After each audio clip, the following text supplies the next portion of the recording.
Hey guys, what's going on? Trying to get away from here. Break time. I just had to take a little one to get away from the computer for a minute. I wanted to come on for just a second and talk about something while I was going over some of this stuff here. And it's in the Sebastian Wayne Dirk Rogers case. And the 16-year-old missing out of Hendersonville, Tennessee, last seen on February 25th, 2024. Only one that was supposedly home, allegedly, was his mother, Katie Lynn Prophet. And stepfather was supposedly in Memphis. Bio father was at work over by Clarksville, Nashville area. And y'all know the rest, right? His favorite color was green. He loves gaming. He's always got a smile on his face. He captured America's hearts for dang sure. He's been missing. And his birthday, December 7th, he turned 16. So he was 15 when he first went missing. And turned 16 during. We know that he had autism, which was a 6Q27, I believe, is what he was diagnosed with. He was on the spectrum, needs medication to control seizures, heart problems, things of that nature. He's now been without medicine for almost 1 year. There's been no sign, peep, sound, nothing of him since he left the roadhouse with his mother on February 25th at around 6:25 p.m. 9-minute drive home. That was evidently put out by dash cam or some kind of thing in her car, voice, whatever, so they could hear.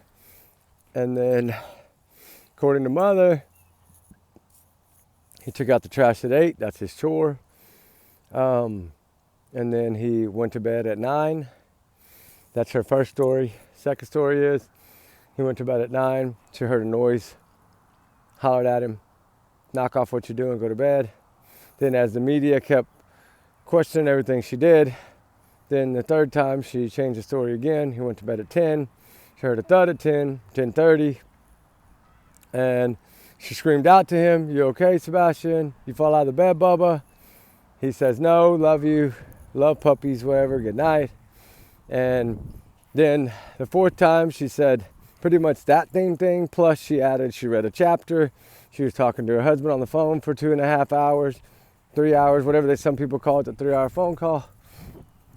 We know all about that. And needless to say, they waited. They were in silence for a week.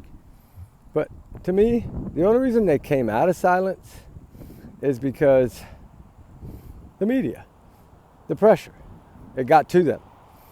Their plans stopped working at a week, right? They never had no plans to talk.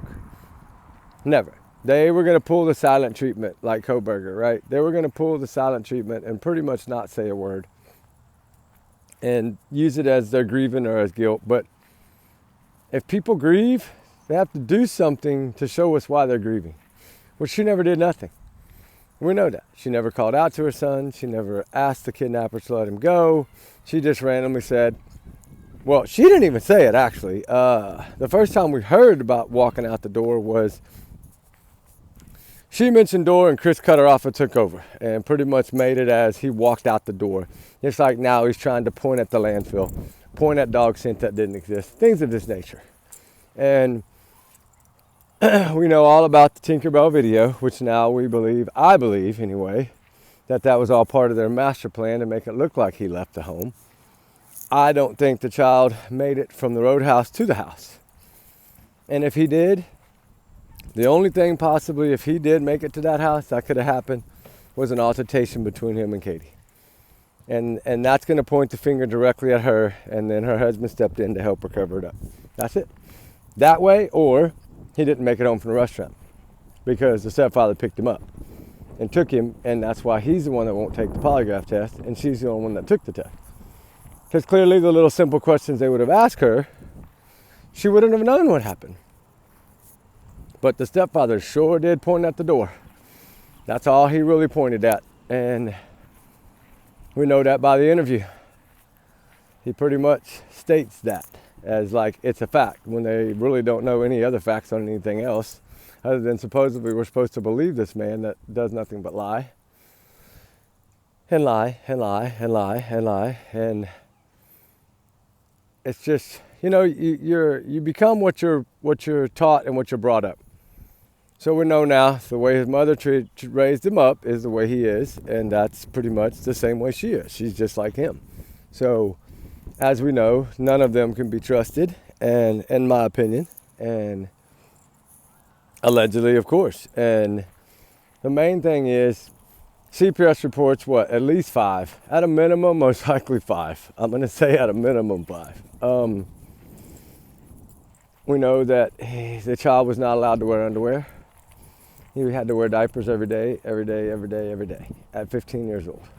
Think that didn't hurt his self-esteem? You're damn right it did. But they didn't care, because that's their way of punishment, right? That's the way of the mother, which has probably been so badly abused in this whole marriage. I'm not going to say it pushed the physical side yet. Like, I don't think he was smacking her yet, but I think she was worried of that. And so she just went along with everything, because she was pretty much silent. She's pretty much been silent. The only few times she's talked, she wonders why people rip apart her story, is because the first 4 times she talked, she's told 4 different stories. So add that up. Make that make sense. When you tell 4 different stories, and then I think the 5th time was even a different story too. So I guess the cycle would have kept going if she would have kept talking. And that's pretty much why he kind of took over and didn't allow her to speak, and used law enforcement TBI in every other one of his sentences to try to protect himself. Never asked the biofather to come sit in on any interview, because they shared differences in opinion. The biofather, which is truly according to the mother, and what we see now after all this almost year, is that Seth was his biggest fan. He was his biggest cheerleader, right? The mom even said that. She portrayed Seth as such a perfect father in the beginning, and she also portrayed herself, in return, I guess, wanted him to praise her, as her to be the best mother in the world. She won Mother of the Year. Give her a damn Coke and a smile. I don't know. But that's what she wanted, I guess, was to be painted as Mother Teresa. And she tried. And her husband helped her try, but the one that she really needed to help her, the biofather, he didn't. And I'm sure there's a real big reason why he didn't. He was married to that woman for a long, long time. So I'm assuming he knows all her ins and outs, all her roller coasters, all her ups and downs. You know what I'm saying?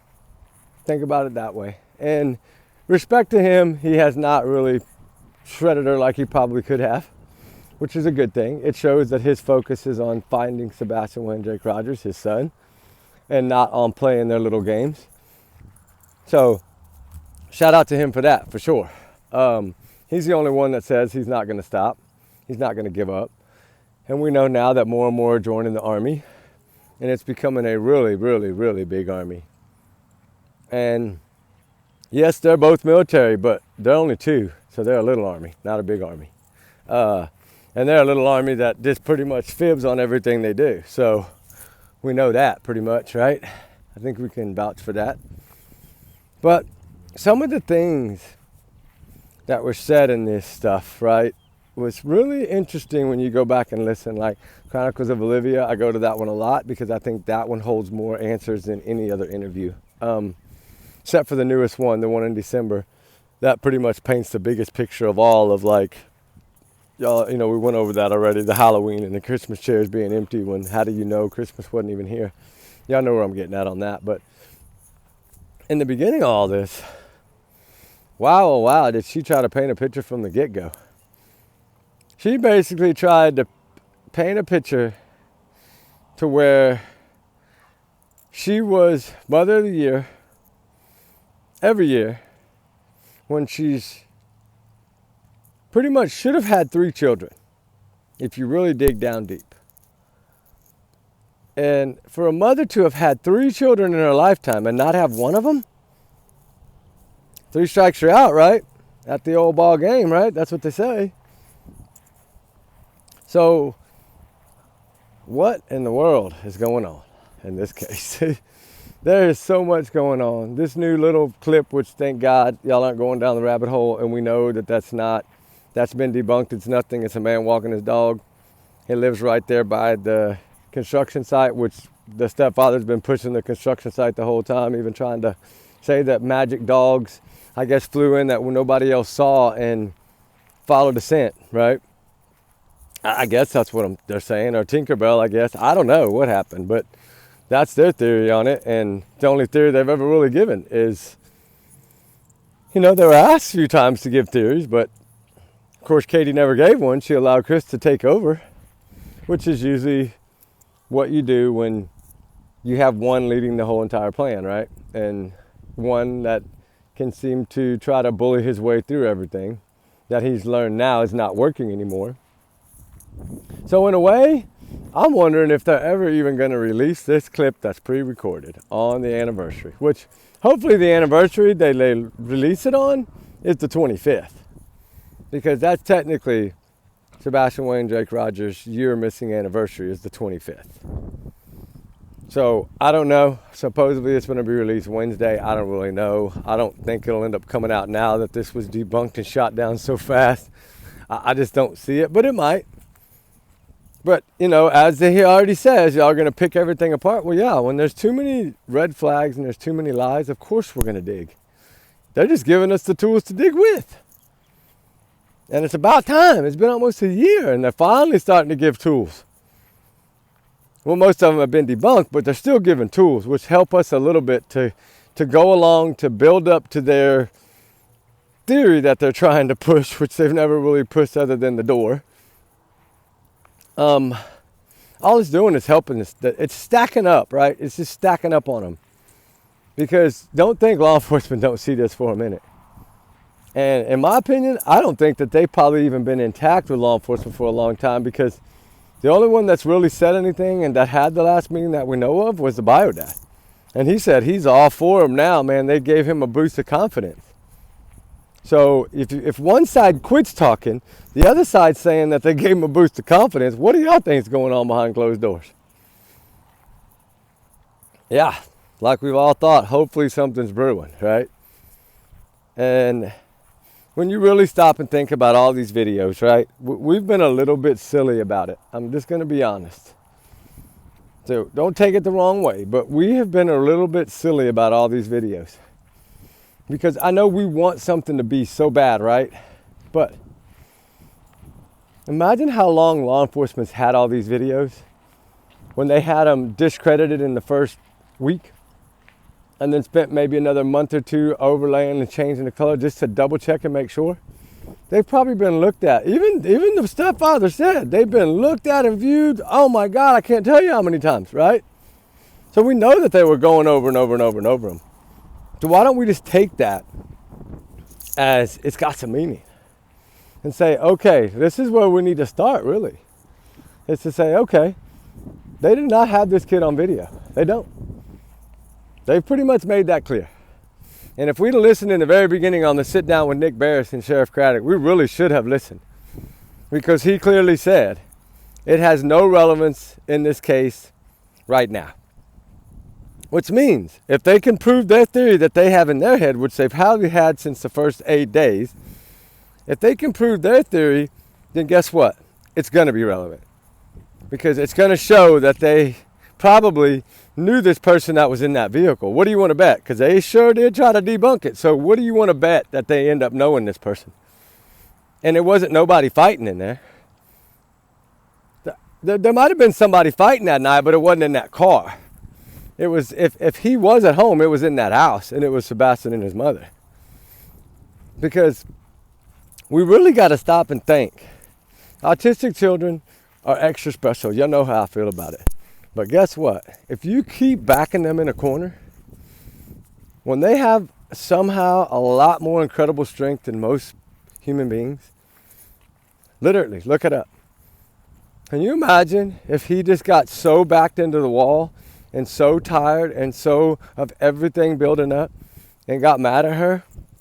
Because really, if you look at the words she said in the beginning, they basically they use this phone call. something bad happened for her to call him that late. Unless my theory's right and he called her when he got back to that campsite with Sebastian, then that would be different. But if you look at it from another point of view, I think the way they might be looking at this, right, is that I think they think something happened in that house, but yet not like an unaliving in the house, but a big fight. And it's possible that it did. And it's possible that she might have put this kid in that garage and shut that door, because remember, he didn't know the code to that door. She clearly told us that.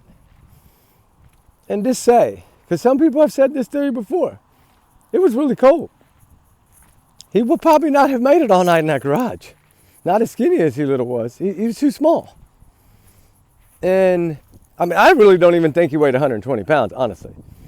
And most 15-year-olds should be around 160. So he was way underweight. But he was autistic. He was special needs. He didn't play sports. He wasn't, he played chess and things, but not sports. So he wasn't going to be toning or working out at the gym, right? Like most kids, when you're playing football, baseball, basketball, you're working out, right, at high school. But he wasn't doing any of those things. He was playing chess, and that's great. That's wonderful. That's a smart man's game, right? So think about that. If he did get upset and he did get backed in the corner and he did come back at his mother and she did put him in that garage and shut that door, that could mean that she clearly left that morning to, like some of y'all said in the beginning, to get rid of him. And Terry, Terry had to have done it because Kathy came to the house. So it would have had to have been dropped off there, and then that's why Chris immediately left the next day to go back to get his camper. That could be. I could see this going. And, we got to look at it in all possible aspects, right? I mean, none of us would believe that he walked out of that home without his phone and shoes and a coat or something. He's a smart kid. Even they all said he was a smart kid. In the beginning, she said he was a highly smart kid. She painted a picture of a perfect American family. Right? Didn't she? Normal day. A normal day, but your kid's missing? That's the guiltiest normal day I've ever heard in my life.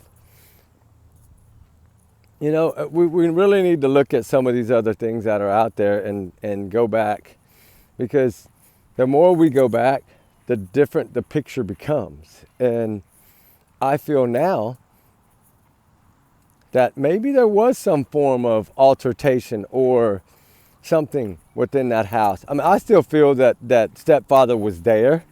And if he was there, that could have been the main point of the altercation. But I know that wouldn't explain the phone call. Unless he has a phone in his camper and it called that phone. Now that I don't know, because I know that you can utilize those IP numbers. Remember that his mom has at her house 2 different ones. You can send them to any phone anywhere. Cell phone, landline, doesn't matter. So if he does have a phone or had another cell phone in his camper, he could have easily used that phone through that IP and made it look like it. I mean, there's ways. Remember, she's technology. She's smart. There's ways around that. Or like I said the one time, maybe Terry was up there at the camper. I don't know. But if something would have happened right after the roadhouse, he'd have still had time to make it. Because there's a couple of people that have driven that route. I've driven that route. And it was right at 3 hours. And I know I didn't have a trailer, but if he'd have came in, he wouldn't have had a trailer either. And that's going basically just the speed limit. That's not trying to get on it at all. So that highway's open out there. You go. And I just wanted to see what it was going the speed limit, right? The last time I was there. And so I learned that trip can be done in less than 3 hours. It's right. Just say 3 hours. So technically, if you leave right at 7, a little before 10, if you're getting on it, 9:46 p.m. would be about right. Because going the speed limit, and then it's like 2 hours and 58.1 something. I don't know, it was right under 3 hours. So if I would have been going a couple of miles over the speed limit, you would have added, on a trip that long, you'd have added a good 20, 25 minutes to that. So 2.5 hours if you're flying, right? Who better knows the road than people traveling it all the time? So I don't know. But I'm just saying, we need to start looking at some of these other ways, because if the way she put this stuff out in the beginning just shows so many signs of guilt. That's all it shows, guys, is guilt. I mean, I don't want to be the one to bear the bad news, but it's guilt.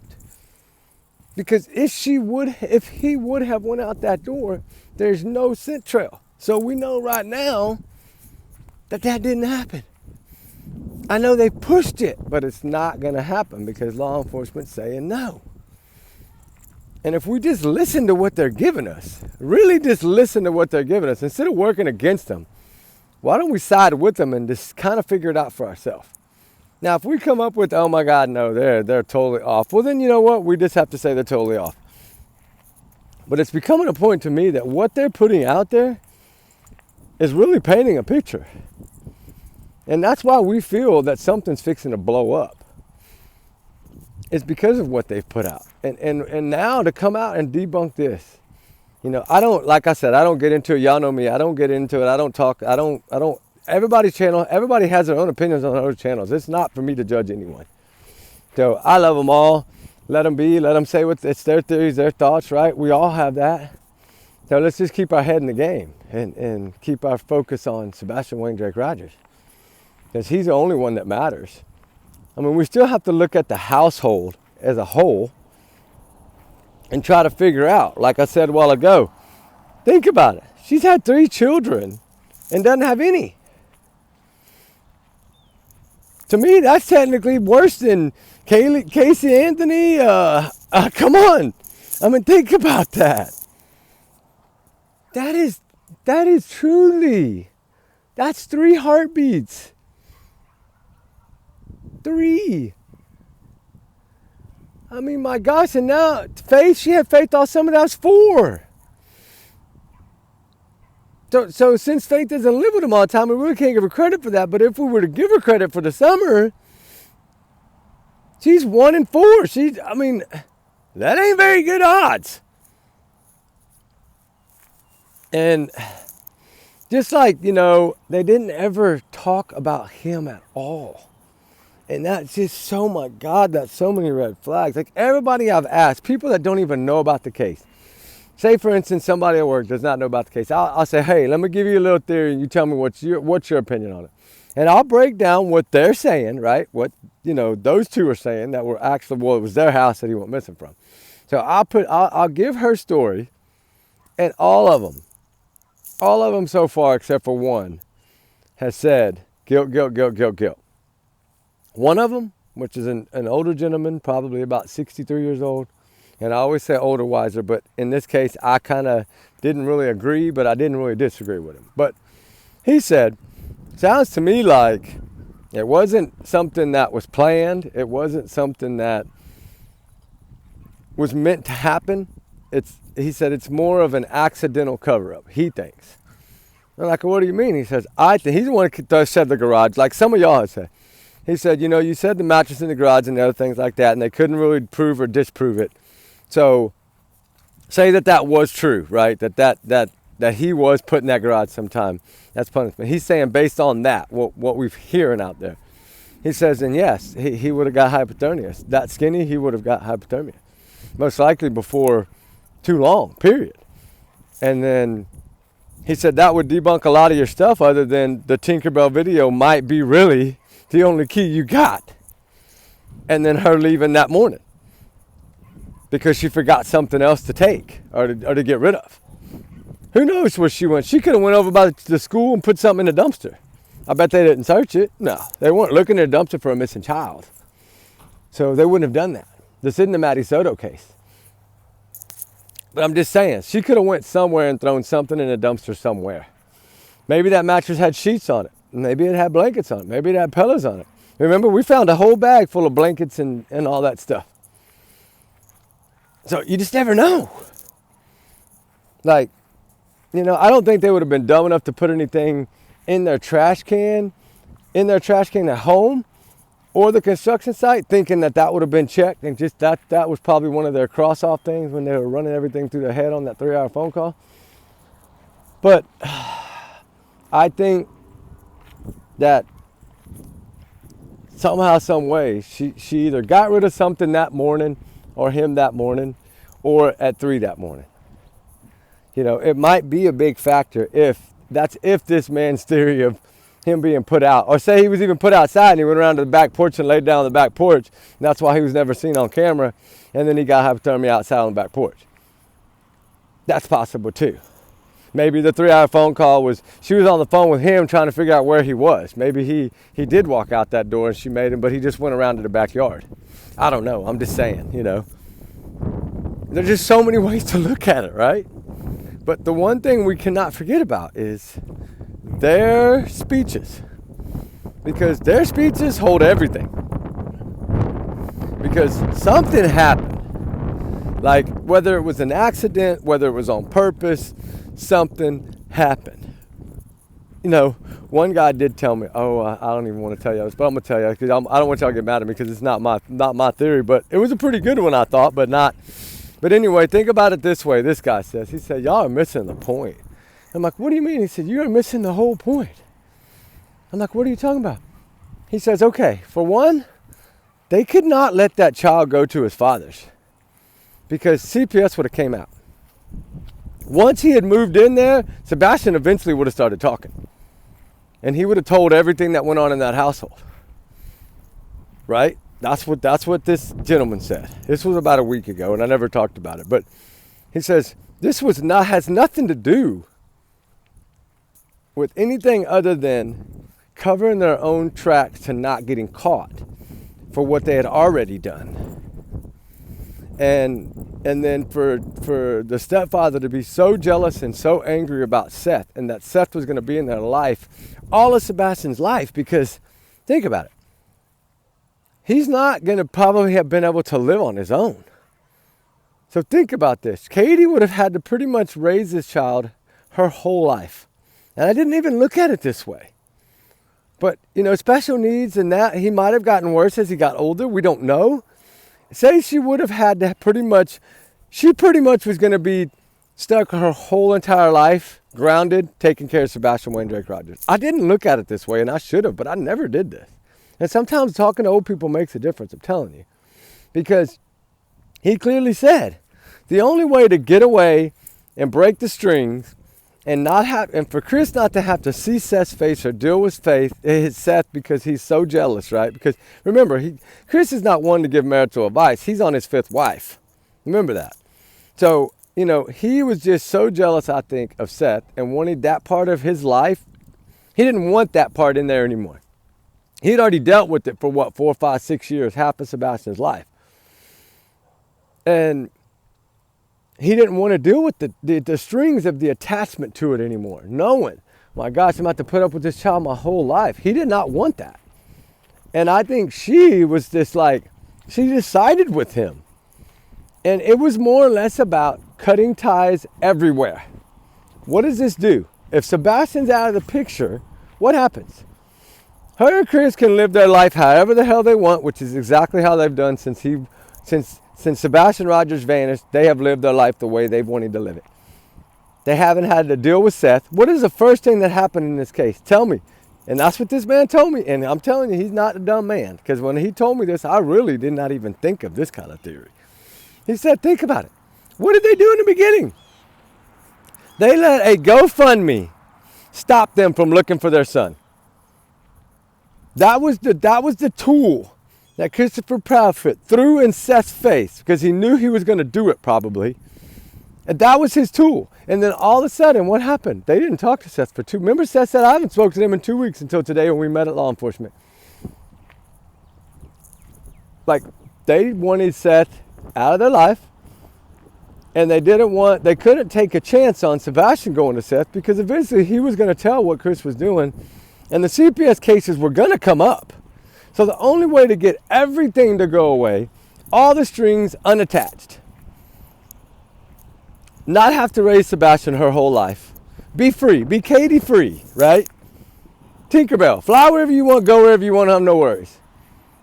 But I think they let this overrun their head and thought that it would work, but I really don't think they were considering this case to blow up as big as it did. Because what have they done? Anytime they ask for help, then they refuse it. Anytime someone tries to help or ask a question, they try to shoot them down or not answer the question. I mean, everything they're doing is what they want to do. And they're so scared right now that they don't know how to get out of it. So that's why they hired this guy, is to basically, and I mean, he's just doing what he's paid to do.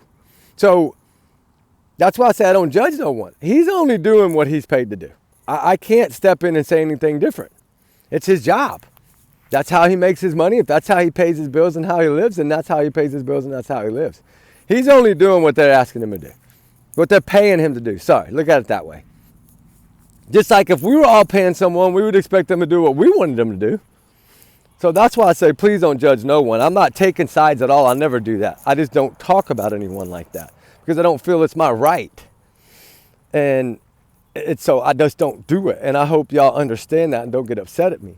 Because I knew that I didn't want this video to come out and cause problems. I wanted to put the focus on Sebastian, but look at what these theories that I'm getting from older, wiser men that are telling me these stories of what, when I tell them the story, this is what they give me back. And this one really stood out to me. That's why I saved it for last. Is because I never looked at it as, he said, think about it this way. He said, take 10 pieces, 10 shoelaces and tie them to a thing. Put a string, write something down on each one of those shoestrings. You know, Sebastian, and then diapers, and then snacks, and then CPS, and then I'm gonna have to raise him for the rest of his life, doctor's appointments. He said, write all this stuff down that she's gonna have to do because of Sebastian Wayne Drake Rogers. This means put up with Seth. All these things that they're gonna have to have in their life forever. He said, all right, now take a pair of scissors. I'm like, okay. He said, hold it at those strings right there at the base of all those strings. He says, now take Sebastian out of the picture. He said, so cut the strings. Now none of these strings matter because he's gone. And I was like, damn, man. You know, and then I thought about it. I was like, I don't want to tell that. I was like, man, you know what? I'm going to tell it because it's a pretty damn good point, guys. If you think about it, all strings are unattached. She has no more strings attached. Now she can do whatever she wants to do. And Chris has to answer to no Seth, no one. No CPS, no courts, only with faith. None with Sebastian does he have to answer to. So you know what? I'm going to leave y'all on that because I can get back in. I'm probably going to get fired. No, I'm playing. I won't get fired. But I told him I just needed about 20 minutes. I've been like 45 minutes. So anyway, guys, we'll see y'all tonight. Fire chat. It's not sunny, but it's looking good. Hopefully the wood will be dry. If it is, we will be fire chatting tonight. Anyway, guys, y'all have a good day. Y'all be safe. Be good. We love y'all, guys. We appreciate y'all. Hope this video makes some sense to some of y'all. And if you have any questions, please leave them in the comments. I love reading y'all's comments. Y'all know that. They're always kind and big-hearted. But anyway, guys, remember, allegedly, these are my opinions. These are my theories. These are my thoughts. These are some of my friends' theories and thoughts. And I wanted to get them out because I want y'all to understand that everybody has their own opinion. That's what this is about. So let's keep it real. Keep it about Sebastian. Let's keep throwing our opinions out there. See what we think of. See, we might come up with something totally different. We might all be shocked in the end of this. Anyway, be good, guys. Trigger warning times 100 million. Justice for Sebastian Wayne Drake Rogers, Summer Wells, Nikki McCann, Susan Sims, all of them. They all need to be found. All the missing, all the runaways. They run for a reason. We must be their voice. All right, guys. Y'all be good. We'll talk soon. All right. Justice to all. Bye.